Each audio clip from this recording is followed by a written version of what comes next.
O futebol ainda é considerado o esporte mais querido do mundo, e os muitos jogos que foram interrompidos pela pandemia foram sentidos por milhões de torcedores ao redor do mundo. Há muitos eventos marcantes ao longo da história no mundo do futebol, e mesmo fora do universo do futebol, como quando as tropas alemãs e britânicas cessaram as disputas por causa de uma partida amistosa de futebol. A Romênia estava na liderança perto do desfecho da Copa do Mundo de 1994. A Colômbia, que estava perto do fundo da tabela, era a próxima equipe a jogar para permanecer na competição. É importante lembrar que todos são apenas humanos. Você verá por que digo isso mais adiante no vídeo. Um homem muito poderoso na época que amava o futebol quase tanto quanto seu dinheiro era Dom Pablo, o notório senhor do contrabando dos anos 80, que praticamente governava a Colômbia, e com a quantidade de dinheiro que ele havia ganhado com o contrabando de pó, ele conseguia influenciar o mundo inteiro, tanto os jogos de azar quanto as partidas de futebol. A maioria dos negócios ilícitos de Dom Pablo era conduzida em Medellín, onde ele investiu uma grande parte de sua fortuna na construção de estádios e no financiamento de equipes colombianas como o Atlético Nacional e o Independiente de Medellín. Saudações guerreiros e guerreiras, sejam todos muito bem-vindos ao canal. Hoje eu vou contar para vocês um pouco da história que ficou marcada na Colômbia, que foi a queda do Andrés, um grande jogador colombiano que infelizmente marcou um gol contra, e esse gol contra foi sua sentença fatal. Então, se você gosta desse tipo de conteúdo, já solta o dedo no like. Se você não é inscrito, já se inscreve e ativa o sino. E também considere se tornar membro aqui do canal, porque é um valorzinho de R$ 4,99 que nos ajuda a manter de pé o canal. Agora, dito tudo, eu espero muito que vocês curtam o EP. E é isso aí, família! Bora pro vídeo!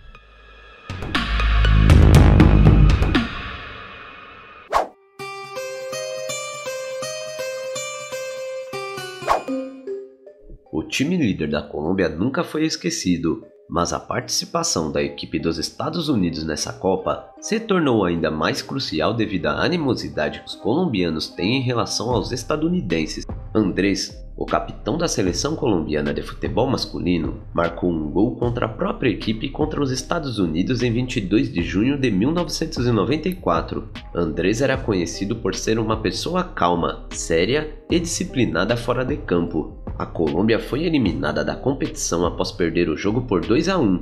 A segunda maior cidade da Colômbia, chamada pela sua mais notória organização de entorpecentes, Medellín, foi onde Andrés foi desafiado por um grupo de homens fora de uma boate. 10 dias depois, no início de 2 de julho de 1994, por causa de seu próprio gol, os homens zombaram de Andrés. Ele fez um esforço para persuadi-los enquanto estava sentado em seu veículo. Ele argumentou que o gol tinha sido um erro sincero. Ele insistiu em ser respeitoso. Um dos homens sacou um revólver calibre 38 e acabou com Andrés, cravando 6 balas nele. A cada disparo, o homem gritava gol. A polícia fez uma prisão na noite seguinte de alguém que pensavam ser o sicário. Os irmãos Galón pareciam ser mafiosos formidáveis e contrabandistas de entorpecentes. Empregados por Humberto Castro Muiz como seu guarda-costas e motorista, os irmãos Galón supostamente perderam muito dinheiro apostando nos jogos na Copa do Mundo da Colômbia. Acredita-se que os Galón tenham dado a ordem para acabar com Andrés, em vingança pelo seu próprio gol, mas a acusação não conseguiu provar isso, ou foram persuadidos a não tentar, e mesmo eles recebendo uma pena de 43 anos de prisão, apenas 11 anos foram cumpridos quando eles foram liberados por bom comportamento. Como os irmãos mais jovens tinham fortes laços políticos, cada um cumpriu alguns meses de prisão por tentar encobrir a execução. Milhares de colombianos compareceram ao funeral de Andrés, seguindo o carro que levava seu corpo a uma distância de 10 km até o cemitério. A segunda rodada da Copa do Mundo estava apenas começando nos Estados Unidos quando sua prisão tardia ocorreu. Estima-se que 120 mil pessoas tenham comparecido ao funeral de Andrés em 3 de julho de 1994. O aniversário de sua queda ainda é lembrado em partidas na Colômbia a cada ano. Agora, vamos a uma rápida retrospectiva.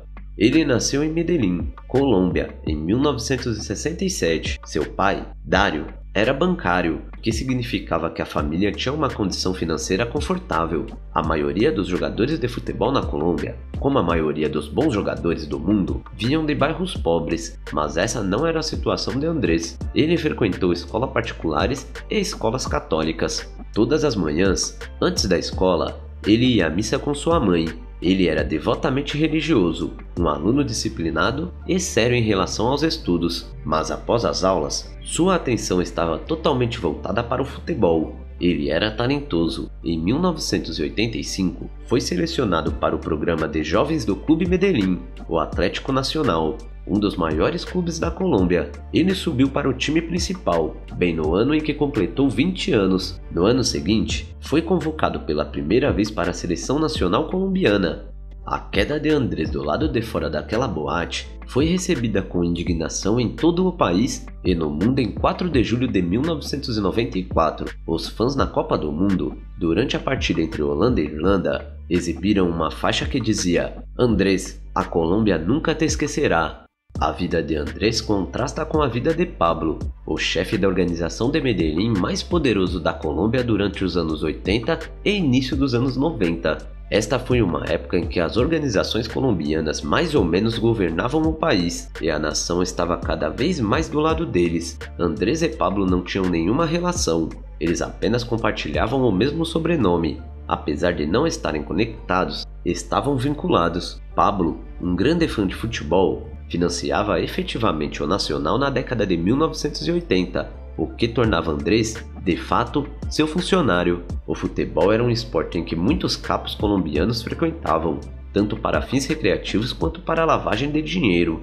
O dinheiro investido pelas organizações no futebol ajudou a Colômbia a se tornar uma nova força proeminente no esporte na década de 1980. Estrelas colombianas de uma nova geração começaram a surgir.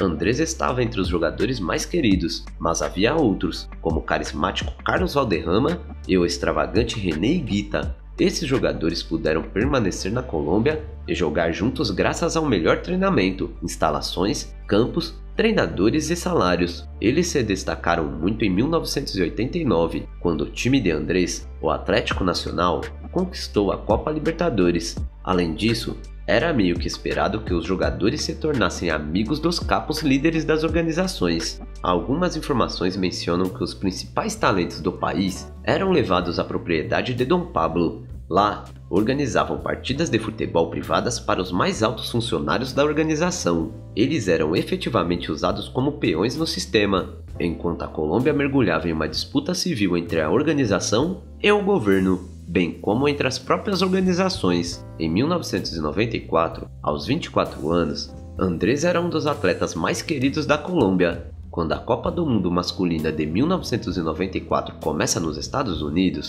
ele atuou como capitão da equipe, possuía muitos contratos de patrocínio e aparecia em inúmeros comerciais. No início de 1994, Dom Pablo já havia caído, alvejado no final de 1993. Isso não tornou a Colômbia mais segura, pelo contrário, tornou a Colômbia ainda mais caótica, porque agora todos os menores capos estavam lutando pelos restos de Pablo.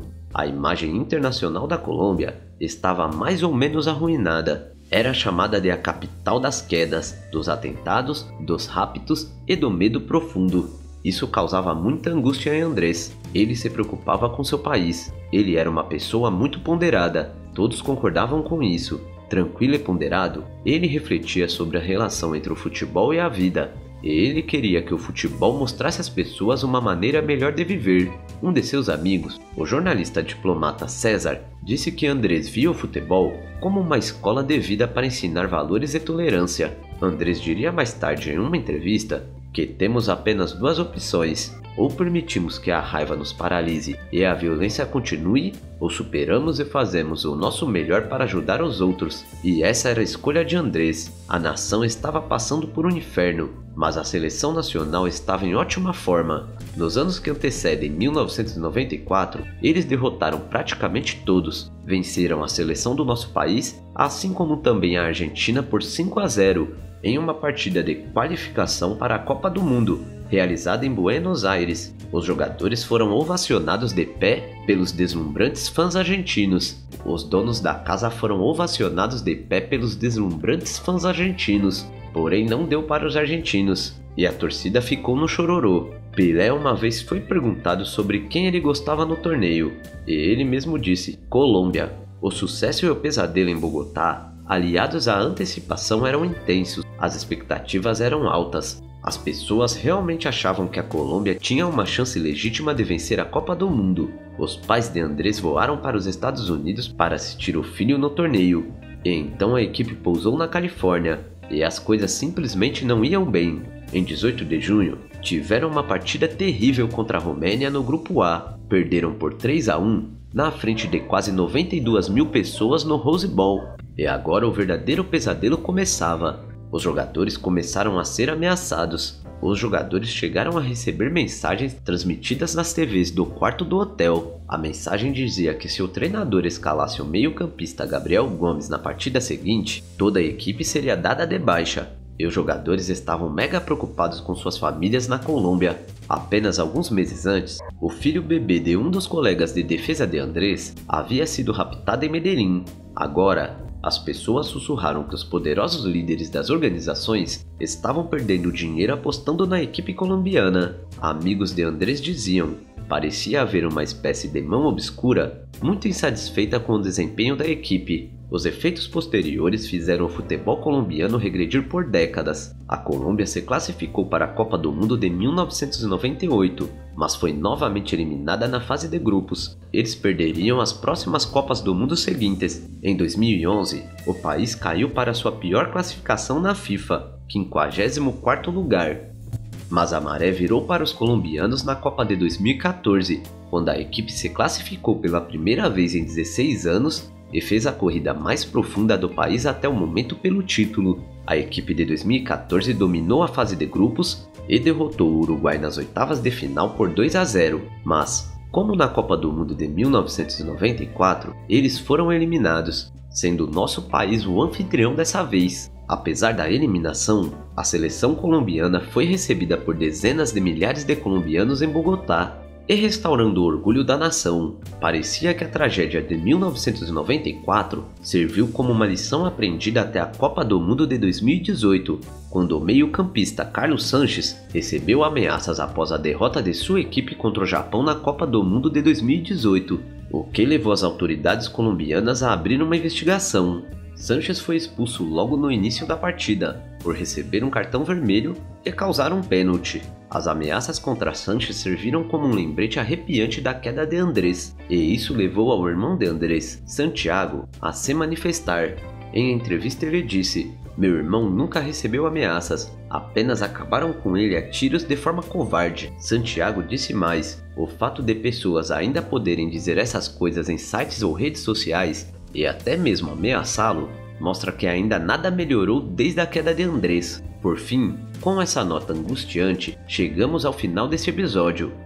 Bom galera, o que vocês acharam sobre a história de Andrés? Essa foi uma história muito triste, né? Que mostra a real influência e o poder que esses capos tinham na Colômbia, e na verdade que ainda possuem, porque isso que aconteceu com o Sanches também não deveria ter acontecido, né? Mas as organizações e o submundo ainda continuam ativo e de forma mais próspera e poderosa do que nunca. Bom, enfim, deixa aqui embaixo nos comentários que eu quero saber a opinião de vocês. Chapéu mexicano, trajes texanos, determinado, botas de couro de cobra, corrente, anel, relógio dourado e pistola na cintura. A descrição perfeita poderia muito bem ser de um sicário. No entanto, estamos falando de um cantor e um estilo que foi imposto pelo pai do N corrido, Chalino Sanches, marcou um antes e um depois na música regional nortenha, com seus corridos que contavam as proezas e dificuldades dos grandes capos da época. Múltiplas histórias são contadas sobre sua juventude, histórias cheias de drama e animalidades,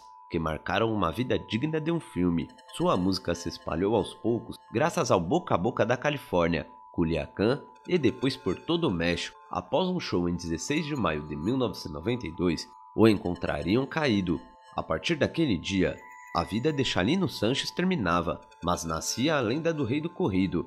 uma queda cheia de mistérios que deixou muitas perguntas sem respostas, mas uma vida muito louca e voraz, que vamos explorar nesse vídeo.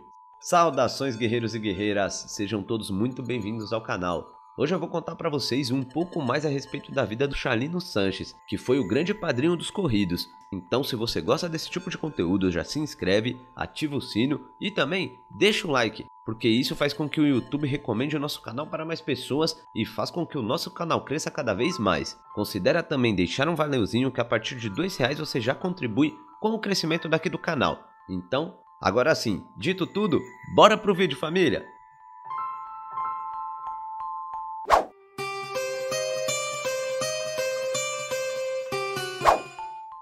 Rosalino Sanches Félix nasceu em 30 de agosto de 1960, no rancho do Guaiabo, em Culiacán, Sinaloa. Ele foi o quarto de 8 irmãos de uma família muito humilde. A vida no norte era difícil e animalesca, e após a queda de seu pai, quando ele apenas tinha 6 anos, o jovem Rosalino começou a forjar seu caráter. Empreendedor determinado e de pavio curto, ele sempre se envolvia em problemas como qualquer criança. Conta-se que quando ele era adolescente, um homem local chamado Juan Quiroz raptou uma de suas irmãs, algo muito comum na região naquela época. No entanto, um membro dessa gangue falava na cidade sobre o quão ruim ela era na cama e na cozinha, e após ouvir isso, Chalino prometeu a si mesmo que após pegar uma pistola, acabaria com o homem, e foi exatamente o que ele fez.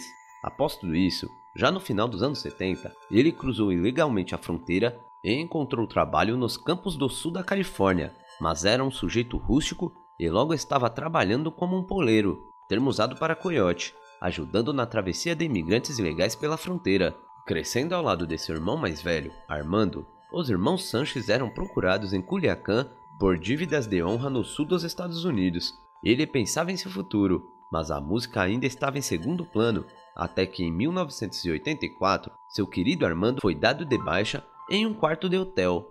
O fim de seu irmão e uma breve estadia na prisão impulsionaram a carreira de Chalino na música regional nortenha. Inicialmente, ele conheceu bandidos poderosos, a maioria grandes capos, e ouvia atentamente as histórias interessantes dos detentos. Entre mitos, lendas e fatos comprováveis, ele escrevia, compunha e cantava. Assim nasceu o corrido Armando Sanches, uma homenagem que Chalino fez a seu irmão. Nos Estados Unidos, ele ganhava a vida como podia, primeiro como coiote e depois como motorista de um homem local, para quem chegou a compor um de seus corridos, com letras que falavam de roubos, contrabandos e vingança. O sucesso de Chalino fez com que vários capos da época o encomendassem músicas. No final dos anos 80, ele gravava cassetes sem capas e, diante da crescente demanda por mais e mais músicas de novos e antigos clientes, começou a produzir seus próprios cassetes. Os próprios capos pediam a distribuição das fitas em bares e locais de Los Angeles. Os capos queriam suas proezas em canções e lhe pagavam com joias e pistolas. O boca a boca se ampliava. Chalino se apresentava em lugares populares de música regional nortenha, por toda Los Angeles e a Baixa Califórnia. Ele ganhou a alcunha de Rei do Corrido, e em 1992 ele atingiu o auge de sua popularidade em uma festa de 15 anos. Em janeiro de 1992, em Compton, Los Angeles, tudo se transformaria em um tumulto de multidões quando as pessoas locais descobriram que Chalino se apresentaria. Este incidente apenas aumentou a fama do cantor e ele foi contratado para cantar em um salão de eventos em Coachella, Palm Springs. O local estava lotado, não cabia mais ninguém. Estava um show fantástico, até que de repente um homem subiu ao palco e inesperadamente pediu uma música para Chalino, que tentava de toda forma acalmar o homem. Chalino sempre subia ao palco com sua pistola desde que escapou de Culiacán. Ele sabia que a qualquer momento alguém poderia vir cobrá-lo, por isso sempre andava preparado. O homem em questão se chamava Eduardo Galegos, e de repente ele sacou uma pistola e meteu bala em Chalino.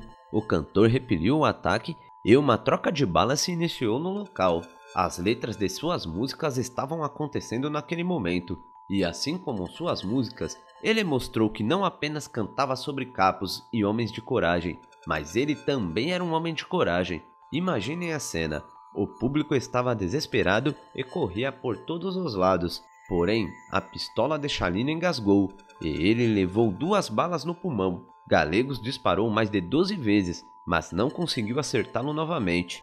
Chalino não conseguiu acertar o homem e ficou à beira do fim por 10 dias. Ao acordar, ele descobriu que o vendaval de balas disparados por Galego resultou em um evento muito insano. Qualquer um pensaria que este incidente encerraria a carreira do cantor. No entanto, o que ele fez foi colocar seu nome na boca de todos. A fama dele explodiu, atraindo a atenção dos principais palcos em Tijuana e Sinaloa. Agora, todo o México clamava o nome de Chalino, o pai do corrido, o homem que também vivia a ação que cantava. Porém, isso atraía uma atenção perigosa demais para Chalino. Se voltasse a Sinaloa, poderia trazer antigas desavenças. Você se lembra que ele cruzou a fronteira por ter acabado com um homem? Bom, em 15 de 5 de 1992, ele cantava em Culiacán, mas falaremos mais sobre isso depois. Maricela Valejo Félix foi o amor da vida de Chalino Sanches. Eles se conheceram quando ele tinha 22 anos e ela 24. Maricela conta que foi num dia chuvoso e que desde esse momento ela se apaixonou pelo cantor. A personalidade forte de Chalino, que sempre estava preparado e se metia em encrencas, cativou muito Maricela. Ela até contou em uma entrevista que o cantor consumia entorpecentes, mas que ele largou ao descobrir que ia ser pai. Eles se casaram em uma pequena cerimônia para os mais próximos do casal. Alguns dizem que foi por causa da urgência da primeira gravidez. Juntos tiveram 2 filhos, Cynthia e Adam Sanches, que também se tornaria um grande cantor de corridos até sua trágica queda. Mas isso é outra história. Durante um evento em Culiacán, em 15 de maio de 1992, em um salão que estava lotado e mais de 2.000 pessoas enchiam o lugar para ver ao vivo o Rei do Corrido em seu primeiro show em Culiacán, as notícias de Chalino atravessaram as fronteiras. Ninguém queria perder o cantor rústico, com seu chapéu texano, botas de cobra, correntes de ouro e pistola na cintura. No palco, Chalino cantava seus maiores sucessos. A atmosfera era gigante, alegre e festiva, como de costume em cada um de seus shows. Ele recebia bilhetes do público e alguns deles eram de pedidos de músicas, saudações ou dedicatórias. No entanto, desta vez haveria uma nota especial, uma nota de fim. Assim que Chalino leu o recado, sua expressão mudou na hora. Porém, o show tinha que continuar, e Chalino, após alguns segundos de seriedade, recuperou seu sorriso característico. Ele cantava um de seus grandes sucessos, Alma Enamorada. Ao final do espetáculo, dizem que seus amigos mais próximos estavam cientes do recado que Chalino havia recebido e ofereceram a ele um lugar seguro, mas ele recusou. Ele queria seguir com seus planos sem medo e sem se esconder de ninguém. Outras versões dizem que ele estava indo para uma festa. Chalino subiu em uma caminhonete com os amigos e amigas, junto com seu irmão mais velho, Lucas. No meio do caminho, vários veículos interceptaram a Suburban onde estavam o cantor e seus amigos, e homens fortemente equipados desembarcaram e se apresentaram como policiais. O líder dos supostos oficiais da lei se dirigiu a Chalino e disse que seu comandante queria falar com ele. Chalino, com muita calma e boa vontade, concordou em acompanhá-los para que seus amigos e irmãos não corressem mais riscos. Infelizmente, eles nunca mais o veriam novamente. No dia 16 de maio de 1992, às 6 horas da manhã, 2 agricultores encontraram o corpo de um homem, com seus pés e mãos amarradas, com os olhos vendados e 2 balas na nuca. Era Rosalino Sanches Félix, mais conhecido como Chalino, o Rei do Corrido. Ele possuía apenas 31 anos de idade, e o mundo dos corridos sofreria sua primeira grande perda. Milhares de pessoas se aproximaram para se despedir do cantor naquilo que seria seu último descanso. Na localidade de Los Vasitos, Maricela Valejo Félix, sua esposa, junto com parentes, exigiram uma investigação das autoridades para esclarecer o acontecimento e para que os culpados cumpram pena pelo que fizeram. Porém, até hoje, não receberam resposta ao seu pedido. O corpo de Chalino foi despedido com uma missa religiosa na Capela de Jesus Malverde, o santo protetor da região e dos Capos de Capos. Seu corpo foi acompanhado por alguns membros do grupo regional nortenho, Los Yonques, que junto com uma banda sinaloense chamada La Cruz, cantaram os maiores sucessos do compositor. A dor se espalhava de Culiacán para todo o México, ou seja, Chalino terminaria em seu túmulo na família Los Vasitos, ao lado de seu pai Santos e de seu irmão Armando. Muitos anos depois, seu filho Adam Chalino Sanches se juntaria a eles também. Mas como eu disse antes, esta é outra história, E se vocês querem que eu trago pra vocês, deixa aqui embaixo nos comentários, família, que logo mais eu trago pra vocês. Muito se falou sobre a queda de Chalino, mas pouco ou nada se sabe sobre quem ou quantos perpetraram o ato e a mando de quem. O mistério nos leva a teorias que tentam desvendar seu fim. Uma das principais aponta para um conflito de honra em sua juventude. Vocês se lembram que ele teve que fugir para os Estados Unidos? Como se sabe, sua irmã foi raptada por Juan Quirós, um capo local, e o rapto era algo muito comum na região, onde um homem raptava uma moça e obrigava a ser sua esposa. O tal Quirós escapou. No entanto, um de seus tenentes, chamado Héctor Pérez, falava muito na cidade sobre o rapto da vítima e o quão péssima a irmã de Chalino era na cozinha e na cama. Quando soube disso, dizem que Chalino enfrentou Pérez e disse a ele: "Olha, quando eu me tornar um homem, a primeira pistola que eu comprar vai ser usada em seu peito e sem piedade." Chalino tinha 16 anos na época, mas era muito paciente e estava se tornando um homem de palavra. Foi assim que, ao completar 18 anos, em 1978, e com a pistola em mãos, esperou Pérez na saída de uma festa e, sem trocar palavras, acabou com ele com uma bala no peito. Esse evento seria retratado em um corrido. Chalino Sanches salvou a honra de sua família e fugiu para a Califórnia, mas os familiares de Pérez colocaram um preço em sua cabeça e aguardaram sua volta a Culiacán ansiosamente para cobrá-lo. A outra teoria aponta para um incidente envolvendo seu irmão Armando. Disse que Armando teve que seguir Chalino para o norte devido a um conflito com um homem local de sobrenome Ruiz, com quem ele teria dado de baixa. Essa história foi retratada no corrido Os Dois Jovens. Uma recompensa foi oferecida pela cabeça dos associados e familiares de Dom Ruiz, além da conta que Chalino cruzou a fronteira e acabou com o responsável pela queda de seu irmão, embora não haja provas que confirmem isso. Alguns dizem que essa vingança desencadeou outra vingança, aumentando assim o preço pela cabeça de Chalino. Sem dúvida, o incidente em Coachella se transformou em uma lenda, e não é absurdo pensar que Eduardo Gallegos está ligado à execução após o tiroteio. Gallegos foi preso pela queda de um espectador, mas rumores indicam que ele era membro de uma organização e que seus comparsas estiveram por trás da operação que terminou com a vida de Chalino. Até hoje, sabe-se que Gallegos está cumprindo pena nos Estados Unidos e poucos detalhes adicionais são conhecidos. Uma das músicas mais conhecidas do cantor Chalino é Rigo Campos, onde ele fala sobre o capo Rigoberto Campos, que foi dado de baixa. Rumores sugerem que Chalino era motorista de Campos e se apaixonou por sua namorada, o que levou o capo a ordenar seu fim.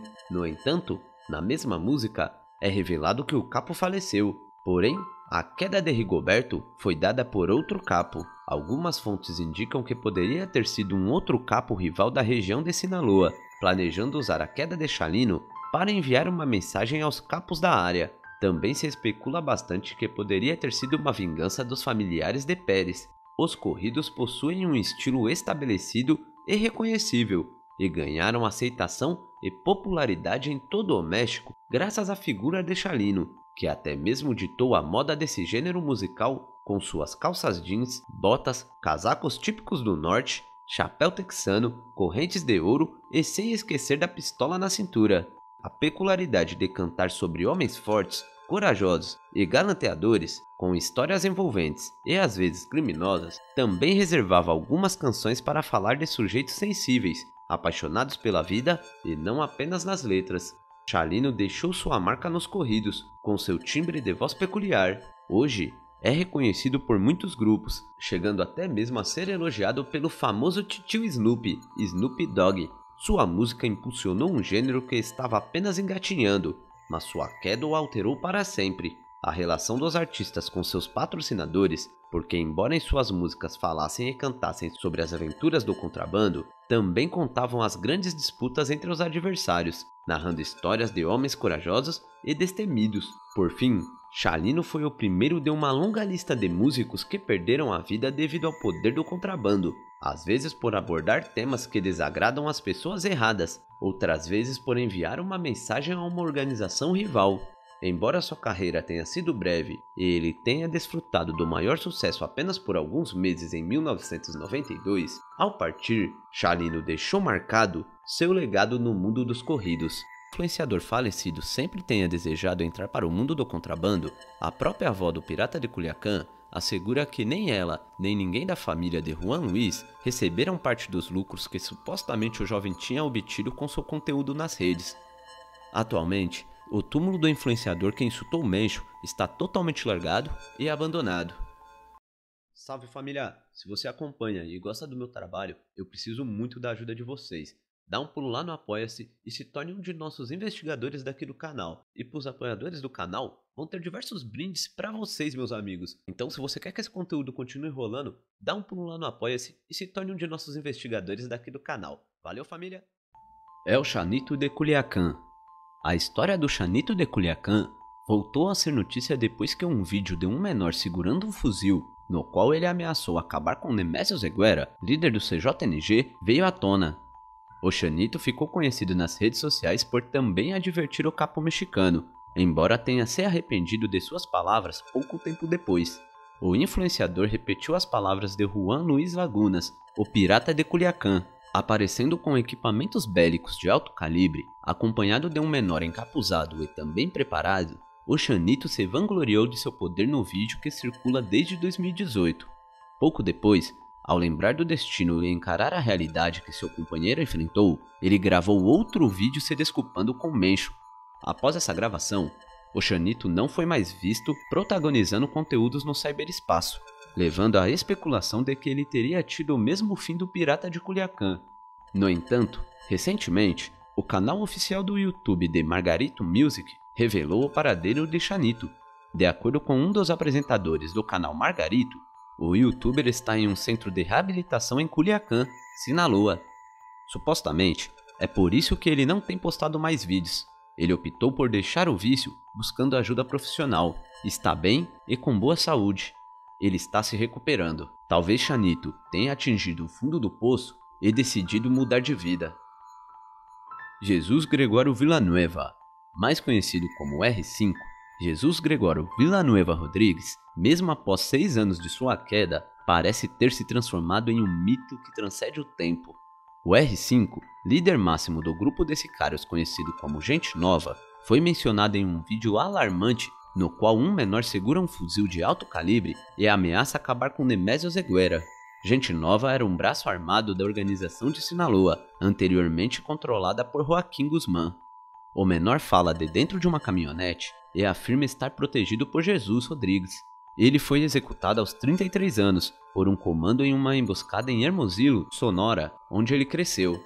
A história de Jesus Rodrigues parecia ser a típica de um jovem pobre buscando ganhar dinheiro da forma mais acessível, através do submundo organizado, até que chegou o momento da troca de balas, conhecido como a Batalha de Tubutama, no dia 1º de julho de 2010. O plano de Jesus era cruzar a fronteira com os Estados Unidos e percorrer os municípios de Loquito e Altar, junto com mais de 50 sicários a bordo de 20 caminhonetes, para chegar no município referido e acabar com uma célula da organização Beltrán Leiva. O contrabandista foi traído por membros da sua própria organização, que revelaram a rota aos seus rivais. Isso levou a um embate no qual franco-atiradores enfrentaram Jesus Rodrigues e seu grupo. O líder da organização sobreviveu a um tiroteio que durou cerca de 9 horas, culminando em mais de 200 corpos, de acordo com o relato da MVS Notícias. Desde então, até mesmo crianças veem o criminoso como uma figura a ser seguida. Por outro lado, temos o temido Mencho, líder do CJNG, uma das organizações mais poderosas do México e do mundo. Essa organização transcende tudo.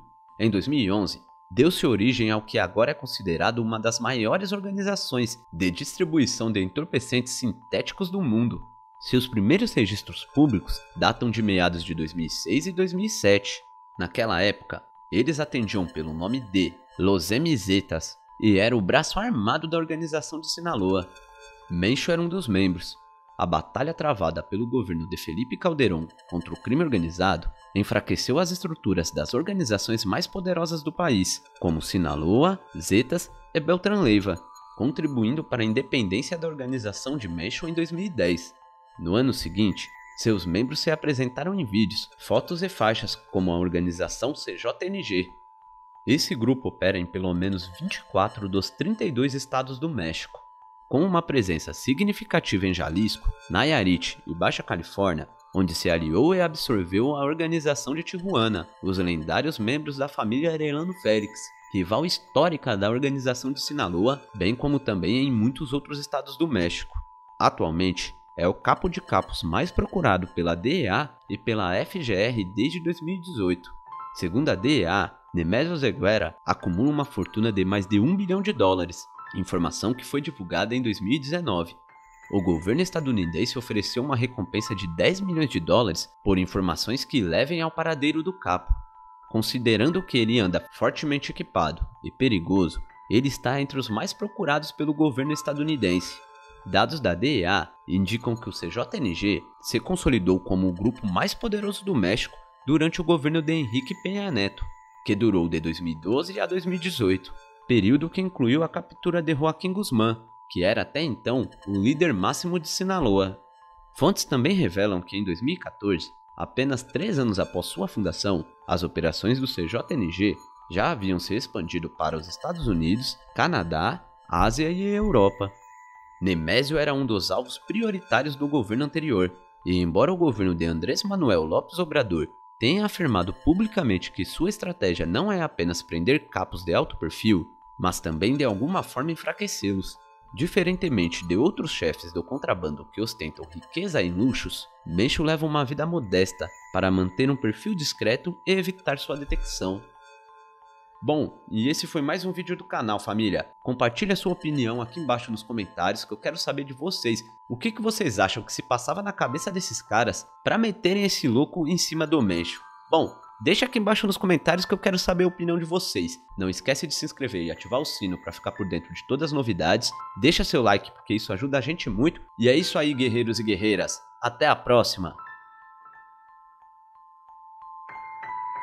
Salve, família! Se você acompanha e gosta do meu trabalho, eu preciso muito da ajuda de vocês.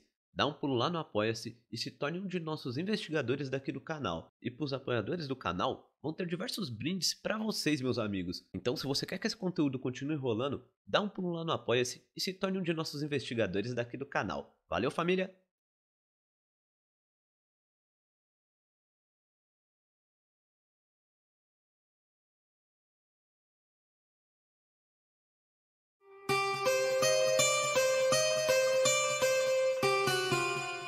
No México, organizações do submundo são infelizmente conhecidas por uma variedade de delitos, sendo o rapto uma triste realidade que assola a população mexicana. Ao longo dos anos, inúmeras vítimas enfrentaram essa terrível situação, muitas vezes sem sobreviver para contar suas histórias. No entanto, alguns sortudos conseguiram escapar das garras de seus raptores, seja através do pagamento de resgate ou com astúcia para encontrar uma rota de fuga. Neste vídeo, compartilharemos as inspiradoras histórias de sobreviventes que desafiaram as probabilidades e escaparam de situações terríveis. Saudações, família! Sejam todos muito bem-vindos ao canal. Hoje eu vou trazer para vocês histórias de pessoas que foram privadas de sua liberdade e porventura conseguiram, seja através do pagamento ou através da fuga, se reencontrar com a liberdade. Então, se você gosta desse tipo de conteúdo, já solta o dedo no like. Se você não é inscrito, já se inscreve e ativa o sino para não perder nenhuma novidade daqui do canal. E também considere se tornar membro daqui do canal, que é um valorzinho simbólico, porém nos ajuda muito. Antes do vídeo começar, eu vou deixar aqui um salve especial para o Luiz, que é um Uber, e eu precisei do serviço dele. E ele me atendeu super bem, a gente conversou do canal e ele tinha pedido para me dar um salve nele. Então, Luiz, fica aqui seu salve, meu parceiro. Agora sim, dito tudo, bora pro vídeo, família!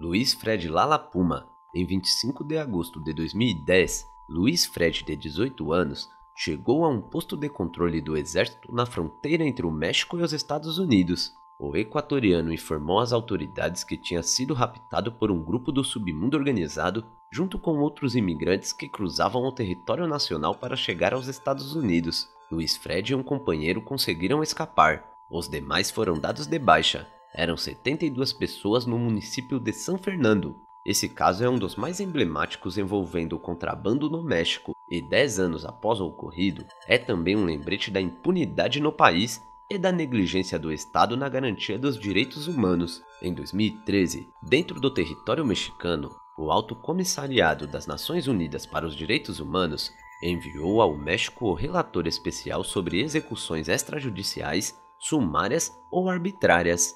Em seu relatório preliminar, o relator destacou que, segundo a Comissão Nacional de Direitos Humanos, 170 imigrantes foram dados de baixa no país desde 2005, incluindo a queda em massa de 72 pessoas em agosto de 2010 em São Fernando, Tamaulipas. Aparentemente, há um vínculo direto entre o desaparecimento e a queda desses imigrantes com as organizações do submundo e a cumplicidade da Polícia de Investigação e outras autoridades. Esse fato é uma das possíveis explicações para a falta de resolução no caso, mas isso não justifica as várias irregularidades na investigação do incidente. A Fundação para a Justiça e o Estado Democrático de Direito documentou alguns dos erros e negligências cometidos pelo governo mexicano durante a investigação, que não apenas falhou em fornecer uma explicação satisfatória para o evento, mas também violou o direito à verdade das famílias das vítimas. Por exemplo, 13 das pessoas dadas de baixa eram guatemaltecos, 24 hondurenhos, 14 salvadorenhos, 5 equatorianos, 3 conterrâneos nossos do Brasil, além de uma pessoa indiana e mais 12 pessoas que não foram identificadas de acordo com as autoridades. 5 delas faziam parte de um grupo que partiu da Guatemala em 2 de agosto daquele ano. Após o fato, o governo mexicano enviou os restos de 5 pessoas às famílias de alguns desaparecidos do grupo. As famílias receberam instruções rigorosas para não verem os restos e desde então comentaram que não têm certeza se os corpos que enterraram são de seus familiares. A família do brasileiro que desapareceu no México recebeu confirmação oficial de que seu parente era um dos imigrantes de São Fernando. No entanto, as autoridades nunca deram uma explicação sobre a técnica que usaram para identificá-lo.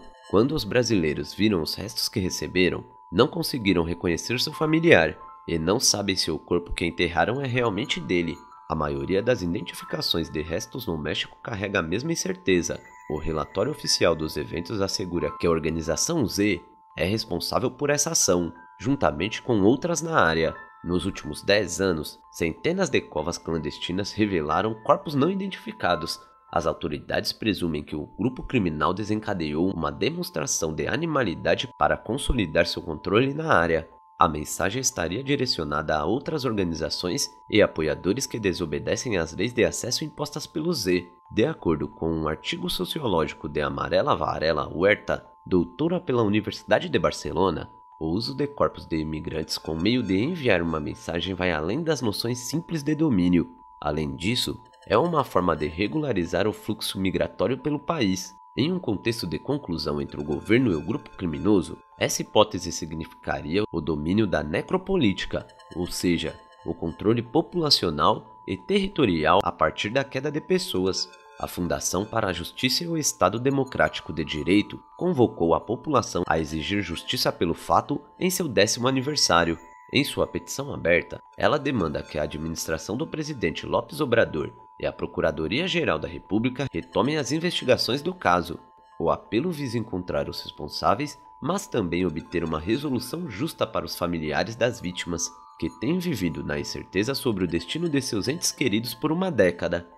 O próximo caso é de Yolanda Álvares Antunes, uma esposa, mãe e avó que foi enganada. Prometeram a ela que nada aconteceria e que, após o pagamento do resgate, ela veria o marido novamente.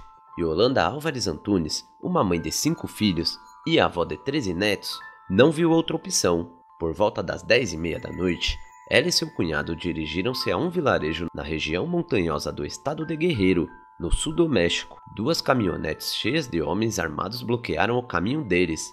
Um se aproximou a pé e disse: "Você é a do telefone?" Ela também reconheceu a voz, pois haviam conversado por uma semana. Ela entregou a ele uma bolsa de plástico cheia de dinheiro, em vez de questionar sobre o retorno de seu marido. Isso marcou o início de 3 dias de rapto para Yolanda. "Dê-me a mão, senhora", pediu o jovem. "Dê-me a mão, não tenha medo." Sua amabilidade contrastava com a agressividade dos outros. Começaram a subir por um pequeno caminho que começava na estrada e subia por um morro na escuridão. À frente e atrás deles, vários homens equipados caminhavam com certa segurança. Obviamente, não era a primeira vez que passavam por ali. pensou Yolanda. Quando chegaram ao acampamento, vendaram os olhos de seu cunhado e amarraram suas mãos. A ela, apenas tamparam os olhos. A ambos ordenaram que se deitassem sobre a terra e deram-lhes uma manta. Disseram que seu marido, Luiz Alberto Castilho Beto, havia escapado e ela não poderia ir embora até que o recapturassem ou ele retornasse. Em 10 de janeiro de 2013, homens fortemente equipados levaram um homem de 54 anos e pai de 5 filhos da pequena loja que tinham à beira de uma estrada. Em uma pequena comunidade de cerca de 500 pessoas, havia apenas um orelhão e praticamente não havia sinal de celular. Em questão de horas, receberam a primeira ligação no orelhão. O homem exigia 500 mil pesos, quase 40 mil dólares. Após uma semana, Yolanda só havia conseguido parte do dinheiro. O homem disse a ela para levar o que tinha, e agora ela estava lá, em um acampamento nas montanhas de Guerreiro, mesmo sem o marido. Com o passar das horas, a venda nos olhos dela caiu. Ela viu que ao longo do caminho havia 18 homens fortemente equipados, a maioria jovens de cerca de 20 anos. Na primeira noite, alguns dos jovens fumavam erva, e ela ouviu alguns inalando pó. Houve uma discussão muito intensa entre eles, e eu fiquei com medo, lembrou Yolanda, uma mulher na época com 53 anos, com medo de que, estando chapados, fizessem algo a ela. Yolanda tinha seu terço de prata no bolso, mas temiam que o roubassem se ela atirasse para fora. Por isso, usou as pontas dos dedos como contas improvisadas de um terço e começou a rezar em silêncio. Enquanto eles diziam besteiras, eu rezava, e rezava muito, disse Yolanda. Ela disse que os homens costumavam falar sobre confrontos e que tinham que se precaver da polícia do território, que afirmava ser dona da área. Diziam que não deveriam passar porque já pertenciam ao grupo rival. Mencionavam que pertenciam à família Michoacana, uma organização que surgiu no estado vizinho de Michoacán. Até então, as organizações e a violência do contrabando eram algo distante para ela. Apenas ouvia rumores de que algo estava errado, que havia pessoas armadas, mas tudo mudou quando seu marido foi raptado e ela virou refém. Logo perguntaram quem negociaria o resgate. No sábado de manhã, ela e seu cunhado foram levados para uma caminhonete. Parece que já está indo embora. Já estão dando o resgate, disse um dos homens. Levaram-nos a um cruzamento em uma estrada onde havia um velho Volkswagen branco. No volante estava o filho mais novo de Yolanda e ao lado seu sobrinho. Eles levaram o dinheiro, embora apenas 100 mil dos 500 mil pesos pedidos. Mas os problemas ainda não tinham terminado. Nico, o homem que negociou o resgate de seu marido com ela, se aproximou dela e disse: "Faltam 2 mil pesos aqui." Yolanda estava muito angustiada, e nesse momento, um dos homens teve compaixão e interveio. "Já deixem eles irem. São apenas 2 mil pesos. Deixem todos ir." Nico pensou um pouco, mas no fim concordou. "Já podem ir." Ela seguia acordada pela manhã esperando um milagre para que Beto reaparecesse, mas isso não aconteceu. Aos 56 anos, ela ainda luta para entender o que aconteceu depois de conseguir voltar para casa após seu rapto, mas sofre ainda muito sem saber o que houve com seu marido. Após isso, Yolanda se voltou para sua fé. "Tentei me valorizar e avaliei tudo para ver se conseguia lidar com a situação sozinha. E bem, eu consegui. Tenho que conseguir lidar com tudo isso porque algo aconteceu comigo e, como nos disseram dentro da nossa religião, Deus não nos envia algo para corações fracos." Yolanda não é a única com uma história assim. Mais de 25 mil mexicanos desapareceram nos últimos anos e poucos ouviram falar de seus raptores. Muitos sobreviventes não estão dispostos a contar suas histórias, e Yolanda é uma das poucas que tiveram coragem. O próximo caso é do homem conhecido como Fantasma, um homem com uma recompensa de uma organização por sua cabeça. De acordo com relatos do FBI, ele esteve envolvido tanto no contrabando de pessoas como no contrabando de erva nos últimos anos. Estima-se que ele tenha participado de cerca de 30 incidentes desse tipo ao longo dos anos. Um gangster de 54 anos, Carpenter, era conhecido como Ghost e foi abordado pela organização depois que, segundo o testemunho do próprio Carpenter, uma quantidade não revelada de erva desapareceu da qual Ghost era responsável. Conforme registros judiciais do advogado de Carpenter, a organização se apresentou na casa do acusado com rifles de assalto AK-47, exigindo o paradeiro de Carpenter. Estavam à procura da erva da qual ele era responsável, conforme relata o documento. Carpenter então iniciou as negociações sobre a recompensa. O preço inicial era de $37.000, mas Ghost teria que entregar de todo modo a erva para poder receber a recompensa. Depois, segundo relatos, a organização ofereceu um caminhão e mais $40.000, mas novamente Carpenter recusou. Por fim, ambas as partes chegaram a um acordo. Ghost reuniu sua equipe composta por Felix Luck Veja, Fausto Zumbi Velasquez e Brian Edward Myers Beach, um veterano do exército dos Estados Unidos contratado por sua força. Brian era amigo de Gus, que estava sendo usado como isca. Velasquez, que morava com Carpenter, já havia trabalhado com ele no passado e aparentemente mantinha uma forte relação com certos membros do Golfo. Brian também acreditava que Velasquez era responsável pela erva que desapareceu. Ele culpou e ainda culpa o co-réu Fausto Zumbi Velasquez, a quem ele afirma que subcontratou para cuidar da erva desaparecida, conforme relata o documento. Na manhã de 29 de março, eles foram para uma área remota. Brian depois se encontrou com Carpenter e Velasquez, onde foi feita uma ligação para acertar a entrega no México. O trabalho de Carpenter era deixar o carro com 2 membros da organização enquanto ele cruzava a fronteira.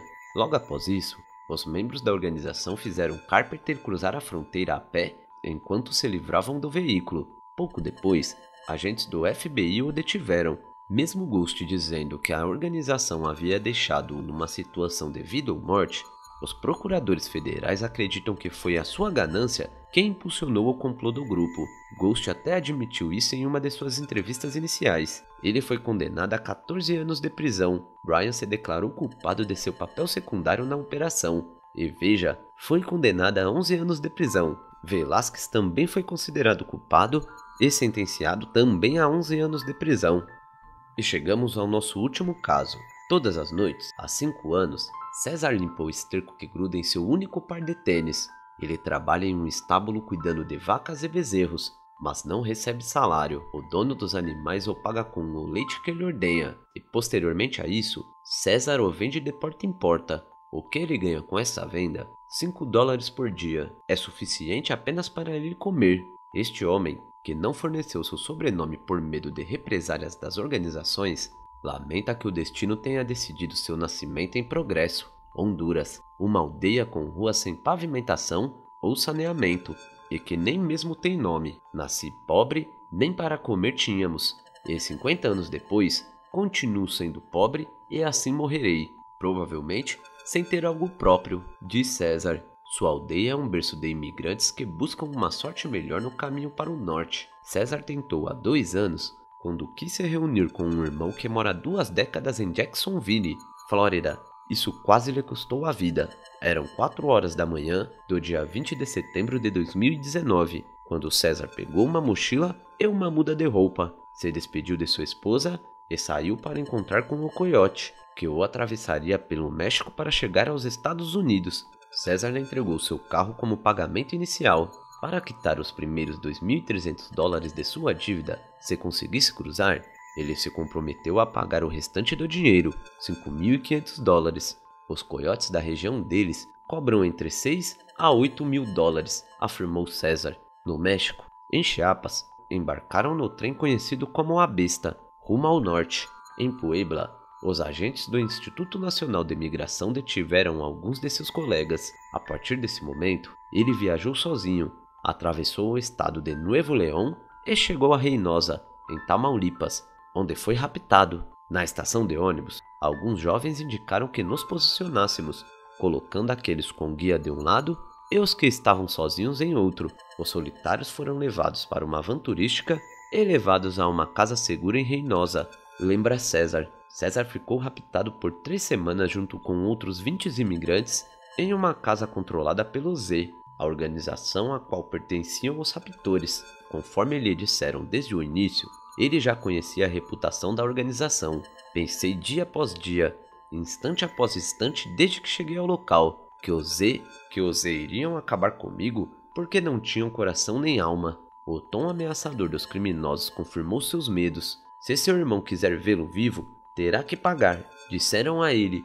Para reavivar a memória, dar um aviso, lembra César, um dos sicários cochichou para o outro e de repente puxaram César e o deram uma surra. Eles reuniam os homens em pequenos grupos para alertar que ninguém poderia sair e que quem tentasse seria dado de baixa. O Notícias Telemundo investigou e entrevistou mais de 30 imigrantes que relataram terem sido raptados em diferentes estados mexicanos por diferentes grupos do submundo entre 2019 e 2020. Com esses depoimentos, as informações fornecidas por fontes da Procuradoria do México e a análise de duas pesquisadoras focadas em organizações do submundo, o Notícias Telemundo Investiga elaborou o mapa de raptos de imigrantes no México. No terceiro dia, os raptores de César o tiraram da casa de Reynosa junto com outras 9 pessoas e os cruzaram pelo rio em direção ao Texas.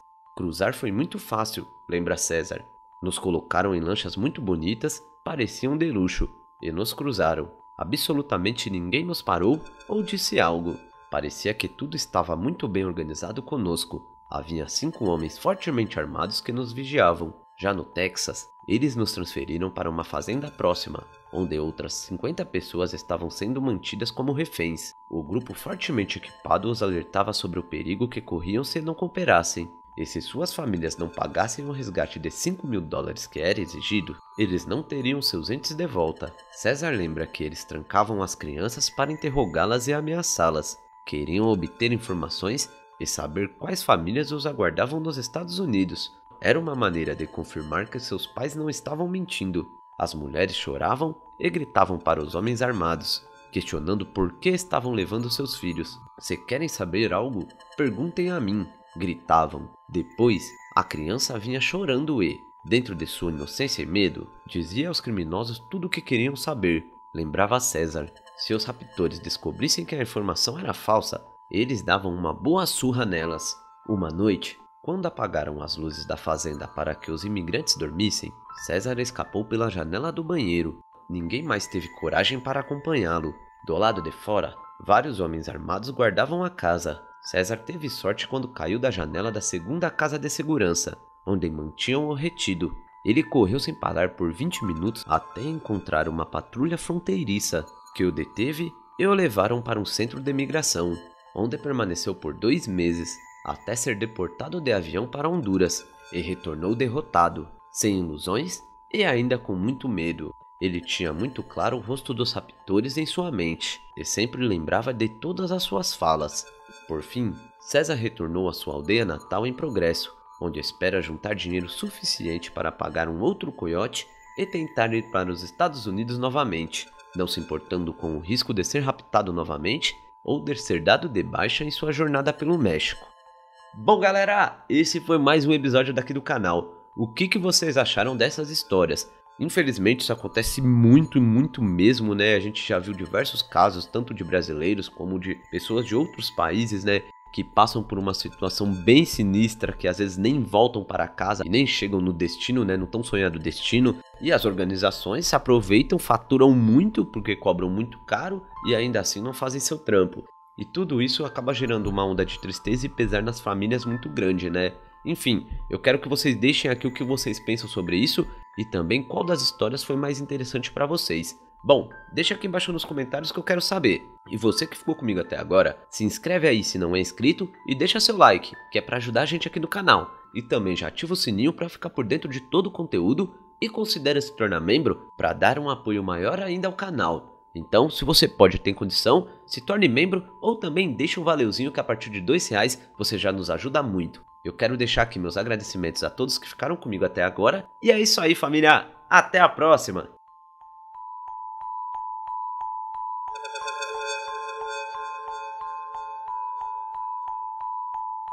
Há alguns anos, todo o México e parte do mundo ficaram chocados com a história de um senhor já idoso chamado Dom Alejo.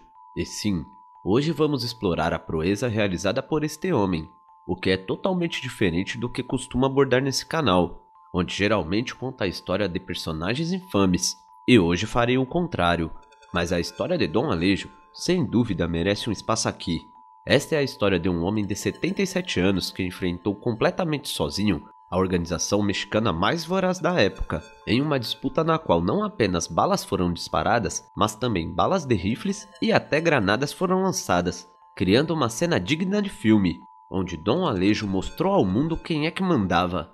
No ano de 1933, na pequena cidade de Allende, em Nuevo León, México, nasceu Dom Alejo Garza. Desde os 7 anos, ele conheceu o significado do trabalho árduo, pois seu pai, chamado José, era proprietário de uma serraria nos arredores da cidade, onde ensinou a todos os seus filhos como esculpir madeira, pescar, caçar e trabalhar a terra. Conforme Dom Alejo crescia, ele se tornou responsável por viajar para outras cidades ou áreas distantes da serraria para fechar negócios relacionados à venda de madeira, o que sustentava sua família. Na maioria desses acordos, não havia contratos escritos. Aqui, os apertos de mão e a palavra dos homens valiam mais do que um simples documento assinado, e foi dessa cultura que Dom Alejo adquiriu essa característica que todos admiravam nele. Ele nunca quebrava sua palavra. Com essa ética de trabalho, a família conseguiu abrir suas próprias lojas de distribuição de madeira, tanto na cidade de Allende quanto em Montemorelos. Desde jovem, Dom Allende era uma pessoa em que se podia confiar. Onde quer que fosse, era considerado um pilar da comunidade, pois não hesitava em ajudar aqueles que estavam passando por momentos difíceis. Por exemplo, houve uma vez em que muitos de seus colegas agricultores se viram em apuros devido a uma geada que destruiu todas as colheitas de laranja, que eram a principal fonte de renda desses agricultores. Suas dívidas começaram a aumentar, levando-as a perder suas terras. Dom Alejo, ao ver isso, decidiu oferecer galinhas e outros animais para esses agricultores usarem suas terras, que até então eram destinadas a cultivos. Isso permitiria que criassem esses animais e, assim, salvassem suas terras, proporcionando-lhes uma utilização mais lucrativa.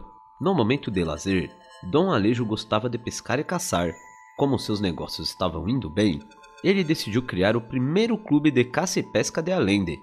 Lá, junto com seus amigos, eles competiam e conquistavam melhores marcas em cada categoria. Isso levou Dom Alejo a aprimorar suas habilidades, tornando-o não apenas um dos melhores caçadores do clube, mas de todo o noroeste do país. Saudações, guerreiros e guerreiras, sejam todos muito bem-vindos ao canal. No episódio de hoje, vamos abordar um pouco mais sobre a história do grande Dom Alejo, um homem de verdade que protegeu suas terras até o fim. Mas antes disso, se você gosta desse tipo de conteúdo, já solta o dedo no like, você que não é inscrito já se inscreve e ativa o sino, e não esquece de deixar o like também, porque isso nos ajuda muito, família. E se você quer que eu traga alguma história aqui, me chama lá no Instagram ou deixa aqui embaixo nos comentários, que logo mais eu trago pra vocês. Agora dito tudo, bora pro vídeo, família!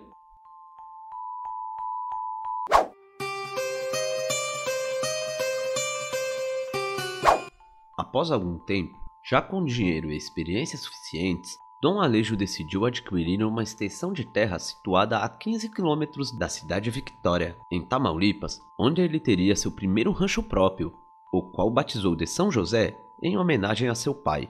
O terreno era tão extenso e Dom Alejo tinha tantos animais e cultivos que contratou vários moradores locais para trabalhar lá. A comunidade estava muito grata pelo impacto econômico que o rancho de Dom Alejo gerava. Na cidade, sempre há debates sobre o que é felicidade, mas, no fim das contas, nunca se chega a uma conclusão porque todos têm uma interpretação distinta sobre isso. Porém, para Dom Alejo, a felicidade significava ter seu rancho e sua família em boas condições. Manter isso pode parecer fácil, mas a família de Dom Alejo morava em Allende e seu rancho ficava no meio do nada, nos arredores de Tamaulipas, o que o obrigava a viajar constantemente. O rancho demandava muito dinheiro e tempo para funcionar. Como Dom Alejo desejava, ele já tinha dinheiro suficiente e poderia se aposentar para ter uma vida mais tranquila. Sua esposa, Letícia, costumava dizer a ele para vender o rancho, pois ele não tinha nem um dia de descanso. No entanto, Dom Alejo respondia: "Por acaso você quer que eu caia aqui? Você me dizer para vender o rancho é a mesma coisa que pedir que eu caia duro." Alejo sempre teve seu rancho e não queria se submeter à vida na cidade. Aqui ele se sentia livre e havia mantido esse estilo de vida por décadas. Letícia compreendeu, não abordou mais o assunto, mas para ela foi inevitável sugerir a Dom Alejo que vendesse a propriedade. No início de 2007, quando a violência no país estava fora de controle, a mulher não podia deixar de se assustar ao assistir às notícias do que a criminalidade organizada estava fazendo com os cidadãos do país. Dom Alejo era um alvo atrativo para esses sicários, sendo um homem com recursos que passava muito tempo sozinho no campo. Diante disso, Dom Alejo respondeu: Você realmente acha que alguém virá fazer algo comigo? Essa resposta parecia sem lógica para Letícia, já que ela via nas notícias que os criminosos recentemente não tinham respeito por ninguém, não importando quem fosse. No entanto, o marido dela não ia mudar de ideia. Assim, toda vez que Dom Alejo ia para a fazenda, Letícia rezava por ele e ocasionalmente dizia para ele ter muito cuidado. Se algum sicário o abordasse, exigindo as chaves da caminhonete, era melhor entregá-las sem resistir. Afinal, o veículo pode ser recuperado, mas a vida não. E Dom Alejo sempre respondia: claro que não, eu levaria 13 antes de ceder o que me pertence. Como já disse no início do vídeo, Dom Alejo era um homem de palavra. Muitos se gabam de agir de uma maneira quando se encontram em uma situação difícil, mas na hora da verdade, agem com um instinto primitivo e fazem algo que não esperavam. No entanto, quando chegou o momento da verdade para Dom Alejo, ele mostrou ser o homem que realmente dizia. Em 13 de novembro de 2010, um dia como qualquer outro para Dom Alejo, que já tinha seus 77 anos, naquele sábado, Dom Alejo estava em sua fazenda. Letícia estava na casa da família em Allende. Então eles se comunicavam por ligação. Dom Alejo ligava para sua família todos os dias, quando não estava perto deles. Naquela tarde, enquanto falava com sua esposa, ele disse: meu amor, vou te contar uma coisa.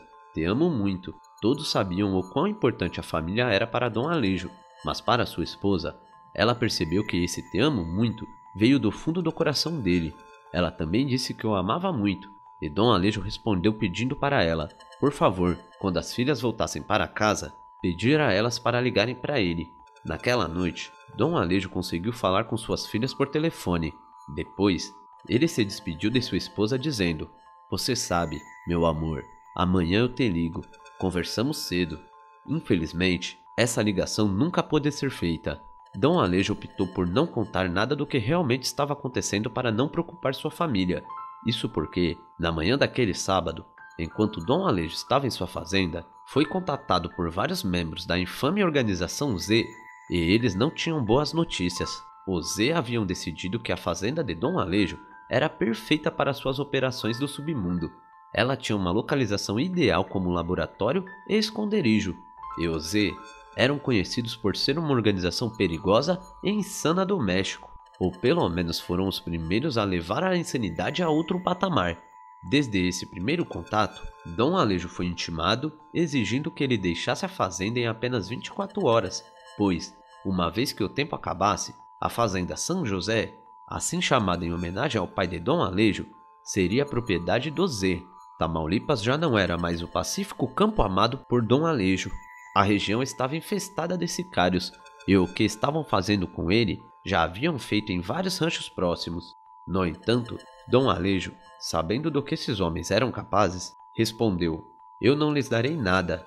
Se querem a fazenda, venham e peguem. Estarei aqui esperando. E após alguns instantes os sicários deixaram a fazenda. Dom Alejo ligou para sua família, como mencionei anteriormente, e depois para seus trabalhadores, sem mencionar o motivo. Ele disse a eles para não irem à fazenda no dia seguinte e que seria melhor aproveitarem o final de semana de folga com suas famílias. Ele amava sua fazenda tanto quanto qualquer pessoa. Com o passar dos anos, Dom Alejo havia acumulado uma grande quantidade de armas.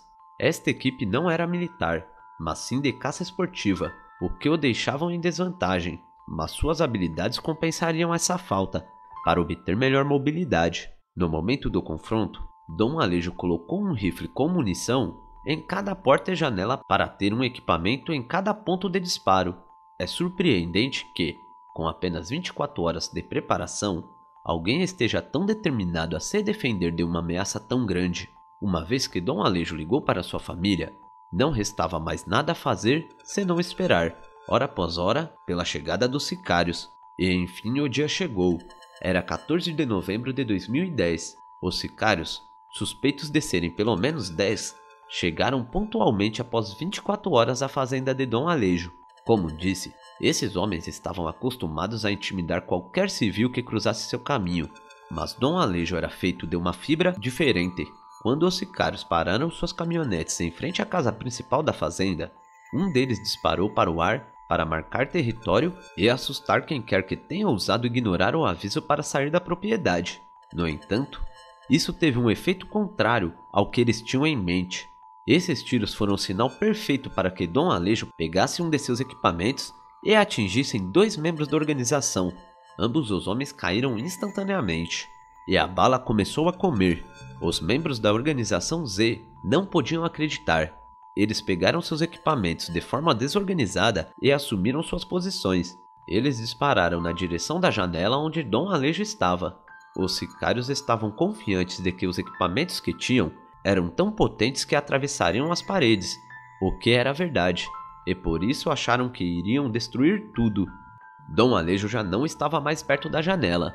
O senhor de 77 anos agiu com rapidez. Inicialmente, ele cuspiu bala e depois se moveu para outra sala, onde continuou descarregando bala em cima dos sicários por uma brecha onde eles não esperavam. Isso resultou em mais 2 membros da organização sendo abatidos. Desesperados, os sicários começaram a lançar granadas na casa. No entanto, isso não deteve Dom Alejo. Ainda assim, os sicários conseguiram invadir a casa. Uma vez dentro da casa, 2 homens acharam que as granadas já haviam feito a maior parte do trabalho, pois não ouviram mais nada, mas ficaram surpresos ao descobrir que atrás de uma porta de um banheiro estava esse senhor com uma espingarda na mão. Sem dar nenhuma chance aos 2 sicários, ele acabou com eles, deixando-os no chão. Eram mais 2 na conta de Dom Alejo.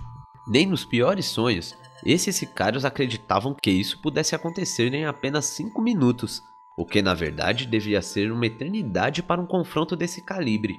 Os membros restantes da organização do Z decidiram começar a se retirar, isso porque estavam perto da cidade de Victoria, uma área onde a Marinha do México tinha muitos oficiais. Estavam certos de que o barulho dos rifles pesados e das granadas tinham chamado muita atenção. Aqueles que puderam subiram nas caminhonetes e abandonaram a fazenda. Agora, o lugar que parecia uma zona de guerra foi invadida por um silêncio aterrorizante, no qual a Marinha do México sabia que deveria entrar após vários minutos. Os primeiros oficiais começaram a investigar o que diabos tinha acontecido ali. Normalmente, um enfrentamento desse calibre envolve confronto entre organizações e oficiais da justiça. Foram disparados mais de 900 tiros, que perfuraram toda a casa, sem mencionar as crateras deixadas pelas granadas. Do lado de fora, haviam 4 sicários caídos no chão. Todos estavam onde mereciam. Neste ponto, os oficiais começaram a vasculhar a casa, esperando encontrar um grupo de fazendeiros que certamente estavam se defendendo desses bandidos. No entanto, na casa havia apenas várias armas estrategicamente posicionadas em cada porta e janela, além de cápsulas de balas pelo chão e mais 2 sicários próximos, ambos ainda vivos, mas inconscientes devido às balas. Neste momento, os oficiais estavam chamando pelos fazendeiros, gritando: "Somos a Marinha do México, está seguro sair, não faremos nenhum mal a vocês." No entanto, não se ouvia nada além do vento do campo. Então decidiram continuar a busca. Adentraram ainda mais na casa e encontraram quem estavam procurando. Ao abrir a porta do banheiro, encontraram o corpo de Dom Alejo.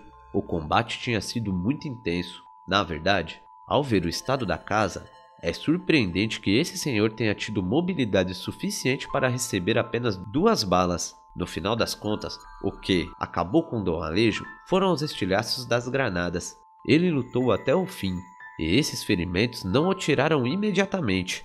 Por isso, quando encontraram Dom Alejo caído no banheiro, ele ainda estava segurando seu rifle e apontando para a porta. Infelizmente, algo lamentável sobre essa história é que não podemos ter certeza de como tudo isso aconteceu, ou se um bom relato realmente foi feito. Legal seria ter conhecido mais detalhes sobre esse acontecimento, mas neste ponto da história, o poder do Z era tão grande que eles controlavam toda a narrativa. As notícias da época eram tão distorcidas que nem a família de Dom Alejo sabe completamente os detalhes de como tudo ocorreu.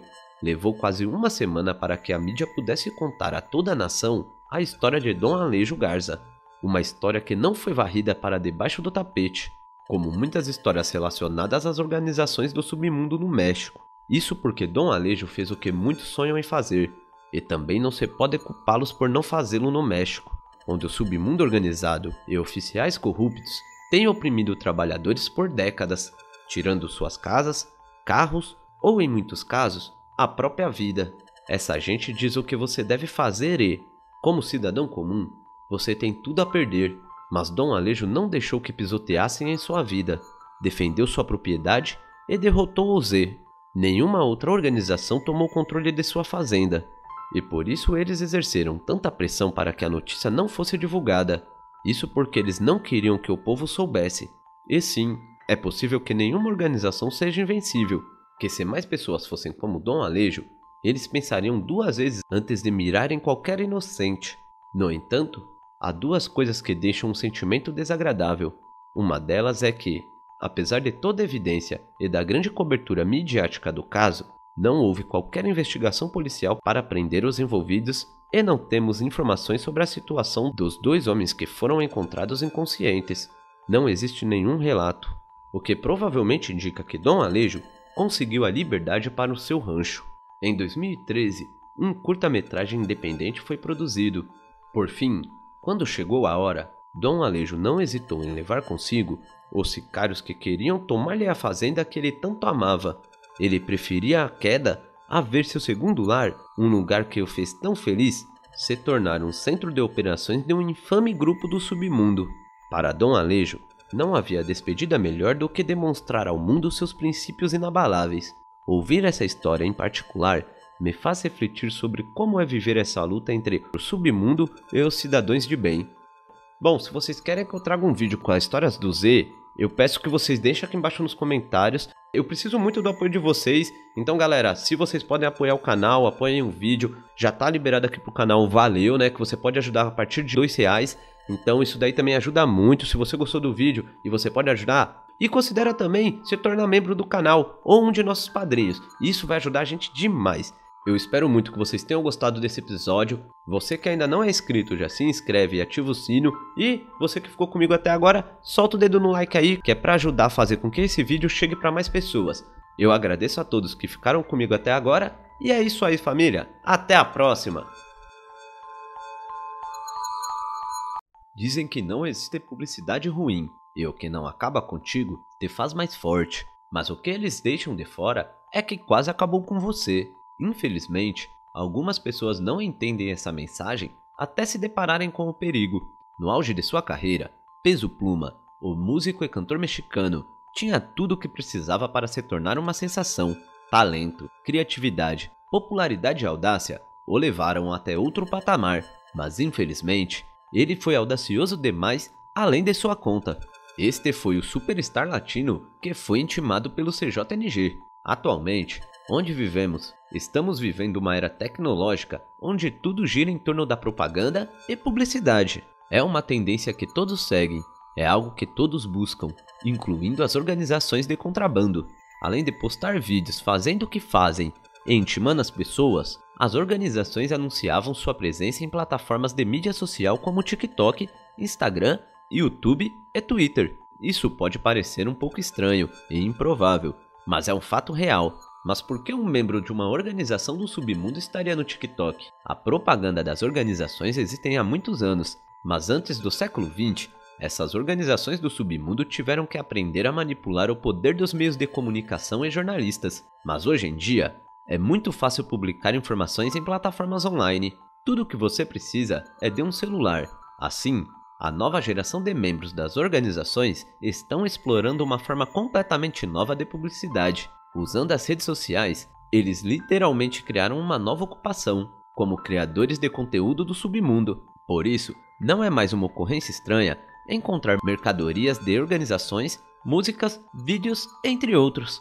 É tudo uma forma de propaganda, mesmo que pareça que essas organizações e gangues estão apenas seguindo uma tendência universal, tudo parece descontraído e divertido, além das atividades do submundo, é claro, mas na verdade, é algo pelo qual vale a pena ser cauteloso, porque o objetivo dessa exposição generalizada é que as organizações possam controlar sua imagem pública. Eles têm que ser quem estão no controle. Por exemplo, se alguém tentar se destacar usando uma imagem ou nome de qualquer maneira ou promovendo o conteúdo do inimigo, isso pode realmente irritar as pessoas que dirigem os departamentos de relações públicas e marketing dessas organizações. E quando os chefões ficam irritados, bom, digamos que isso não acaba bem. E isso nos leva a Peso Pluma, o artista mexicano que virou uma grande febre, mas também enfureceu uma organização a ponto de começar a receber intimadas públicas. Sejam todos muito bem-vindos ao canal. Hoje eu vou contar pra vocês um pouco de toda essa história que ocorreu com o nome do Peso Pluma. Ele que é um artista mexicano que ficou muito conhecido por seus narcos corridos, né? Onde esses narcos corridos falavam muito de Sinaloa e do seu poderio. E devido a isso a galera de Jalisco já não aceitou ele lá. Então, hoje eu vou trazer essa história pra vocês. Mas antes do vídeo começar, não esquece de ativar o sininho e se inscrever se você não é inscrito. E também, já joga o dedo no like aí, porque isso ajuda a gente demais. Galera, o YouTube já liberou o Valeu, que é uma forma de apoio aos criadores de conteúdo, com apoio a partir de R$2. Então se você pode ter condição, lança seu Valeu aqui pro canal. Agora, dito tudo família, bora pro vídeo!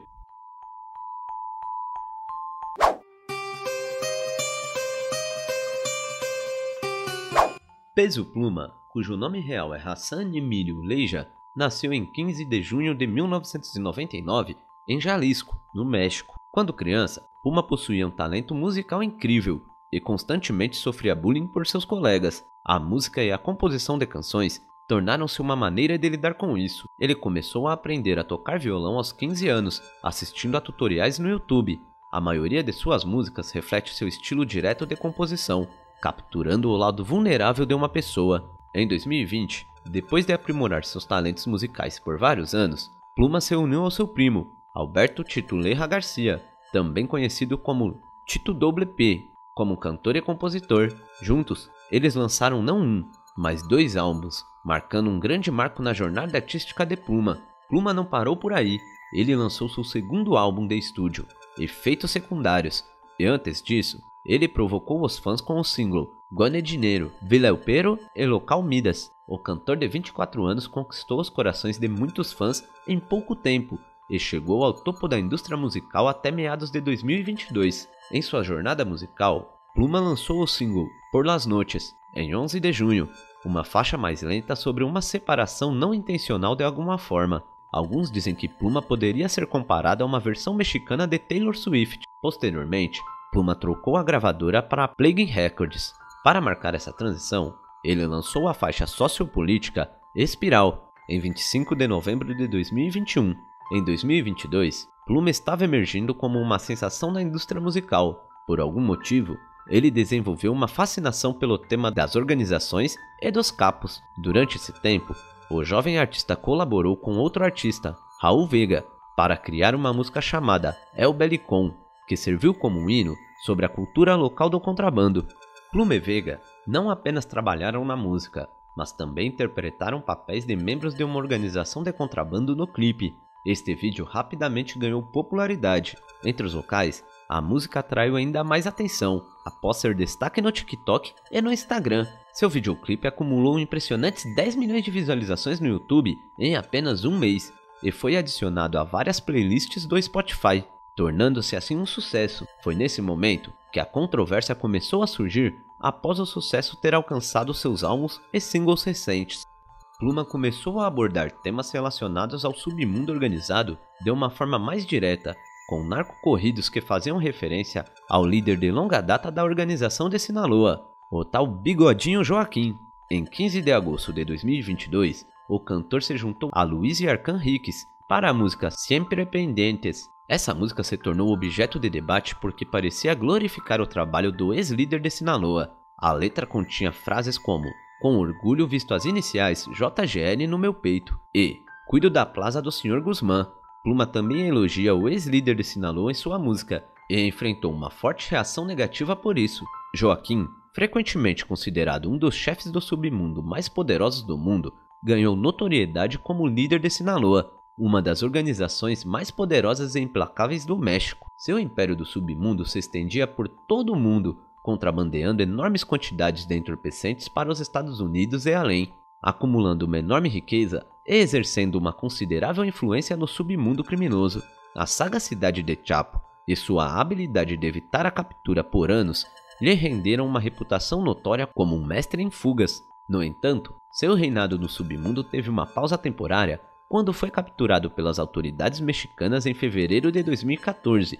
Após uma fuga dramática da prisão de alta segurança em junho de 2015, ele foi recapturado em janeiro de 2016. Em 2017, o Bigodinho foi extraditado para os Estados Unidos para enfrentar acusações de contrabando, lavagem de dinheiro e envolvimento no submundo organizado. Seu julgamento nos Estados Unidos resultou em uma sentença de prisão perpétua em julho de 2019, efetivamente encerrando seu reinado como um dos chefes do submundo mais poderosos do mundo. Você pode entender por que o público reagiu tão fortemente à canção de Pluma, pois associaram a promoção a atividades dos grupos do submundo. O povo mexicano tem sofrido muito nas mãos das organizações envolvidas com contrabando desde o início dos anos 80. Quando eles lembram de grupos desse tipo, eles já lembram de conflitos e insanidades. Portanto, não é uma ideia muito sábia elogiar abertamente um grande líder associado a essas atividades.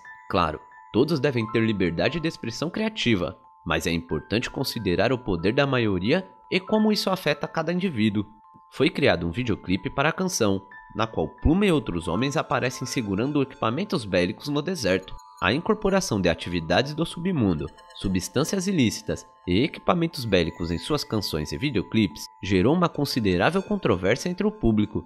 Algumas pessoas acreditavam que suas músicas estavam promovendo as organizações associadas ao contrabando e às suas atividades ilegais. A idolatria do jovem de 24 anos por Joaquim inclusive provocou reações negativas por parte de Jalisco. Eles ficaram indignados com Pluma por promover a publicidade de seus inimigos e chegaram ao extremo de enviar intimadas dizendo sobre seu possível fim.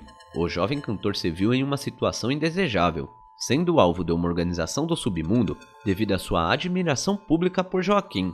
Em 2023, Pluma se explicou em uma entrevista com Pepe. Primeiro, no YouTube, ele deixou claro que não tem qualquer ligação com atividades do submundo. Desmentindo os rumores, Pluma esclareceu que sua música é puramente arte e não possui vínculos com organizações e substâncias ilegais. Pluma continuou sua ascensão à fama, lançando muitos álbuns e singles de sucesso em 2023. A reação negativa às suas músicas que promovem a vida de Joaquim e das organizações pouco afetou sua publicidade. Ele continuou a colaborar com muitos artistas e produtores famosos, lançando diversas músicas com conteúdo relacionados a grupos do submundo.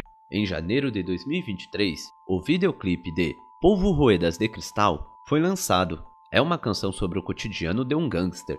Claramente, o cantor não estava disposto a deixar que qualquer quantidade de negatividade afetasse sua inspiração musical. No entanto, Pluma interpretou o papel de um contrabandista em ação. Este vídeo foi o primeiro a ser carregado diretamente no canal oficial de Pluma no YouTube e obteve mais de 10 milhões de visualizações em sua primeira semana. Em 28 de março de 2023, a música Ela Baila Sola estreou em primeiro lugar, tanto nas paradas de streaming latinas quanto nas paradas mexicanas da semana. Isso marcou o primeiro single de sucesso de Pluma. Pluma se tornou um ídolo tanto para o público mexicano quanto internacional. A cantora méxico-americana Becky G convidou Pluma para o seu single, Channel, em 30 de março de 2023, que foi o primeiro single de seu próximo álbum regional. Becky G surpreendeu o público ao trazer Pluma ao palco durante um de seus shows em 2023, onde eles apresentaram juntos seu single, Channel, e Polvo Ruedas de Cristal. No Latin American Music Awards de 2023, em Las Vegas, Pluma se juntou a Becky G no palco para apresentar Channel, marcando sua primeira performance televisiva nos Estados Unidos. Posteriormente, Pluma foi convidado para se apresentar no programa The Turning Show em 29 de abril de 2023, tornando-se o primeiro artista regional mexicano a se apresentar no programa, o que foi um grande feito. Pluma conseguiu quebrar a barreira entre os Estados Unidos e a fronteira mexicana com seu talento musical, ascendendo à posição de uma estrela internacional. Em setembro de 2023, Pluma alcançou outro marco ao se tornar a primeira estrela da música mexicana a se apresentar no MTV Video Music Awards. Tudo parecia estar dando incrivelmente certo, mas nada permanece calmo para sempre. No auge de sua glória, Peso Pluma encontrou um grande obstáculo, não apenas desafiador, mas também preocupante para sua vida. Pluma chegou a ter que adiar um show devido a grandes intimadas que o grupo CJNG lançaram na manhã do dia 12 de setembro de 2023. Vários lençóis e mantas com mensagens contendo intimidações e letras vermelhas apareceram em diferentes áreas de Tijuana.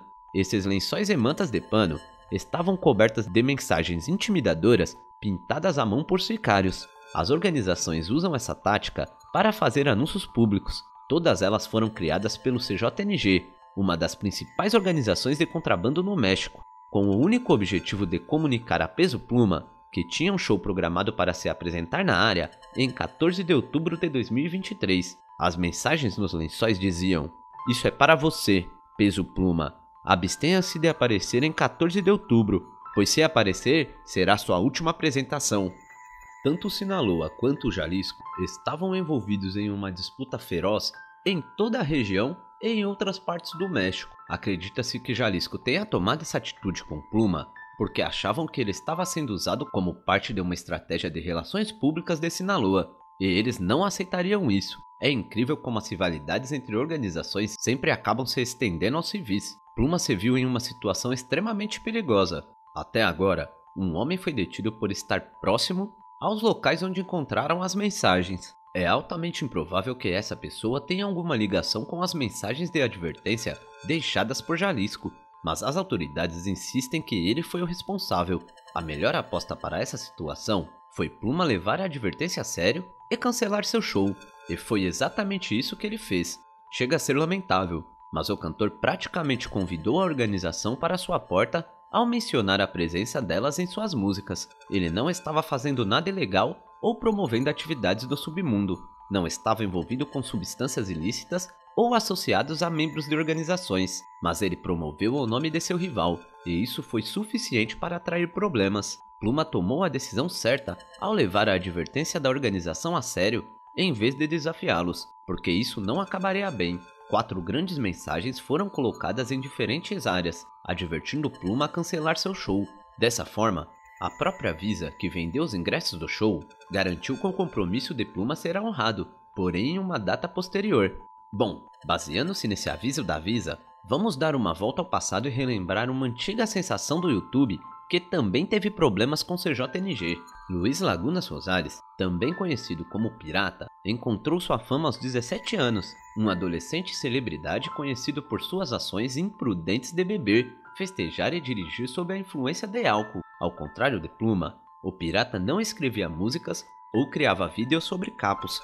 Ele simplesmente era imprudente e imaturo, e isso lhe custou sua vida. O Pirata de Culiacán ficou conhecido como o youtuber que caiu pelo CJNG, após em um vídeo zombar do chefão máximo da organização.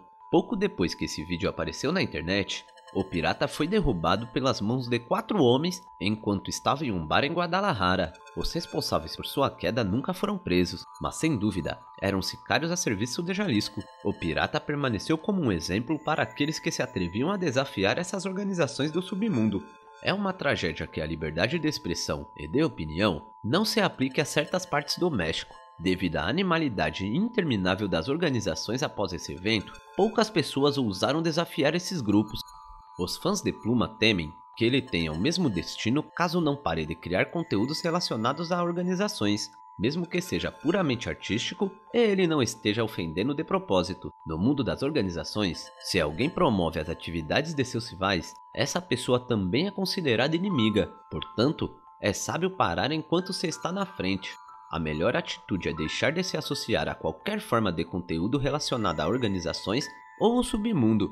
Até em setembro de 2023, não houve nenhuma palavra de Sinaloa. Mesmo que Pluma venha promovendo a reputação do chefe do submundo por anos, é possível que a organização não se sinta obrigada a ajudá-lo. E também é mais provável que se envolvam em algum tipo de conflito com o CJNG, mas não há garantia de que fariam isso pelo cantor de 24 anos. Por fim, nada além do cancelamento do concerto foi anunciado. Todos teremos que aguardar por mais atualizações. Esperamos que as autoridades mexicanas façam tudo em seu poder para proteger a segurança de Peso Pluma e que o cantor se mantenha distante de qualquer tema relacionado a organizações ou gangues. Bom galera, esse foi mais um episódio daqui do canal. O que vocês acham de toda essa história envolvendo o Peso Pluma? Vocês acham que vai acontecer com ele o que aconteceu com o Pirata? Ou vocês acham que não, que ele vai ser mais ligeiro? Ou que Sinaloa vai se manifestar? Enfim, deixa aqui embaixo nos comentários. E se vocês querem que eu traga algum conteúdo, também pode estar deixando aqui embaixo ou me chamando lá no Instagram que eu troco uma ideia com vocês e eu lanço o conteúdo no cronograma.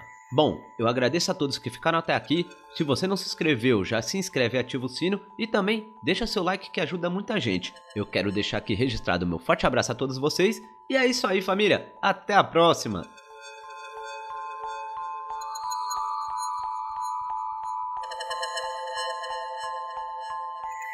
Salve família! Se você acompanha e gosta do meu trabalho, eu preciso muito da ajuda de vocês.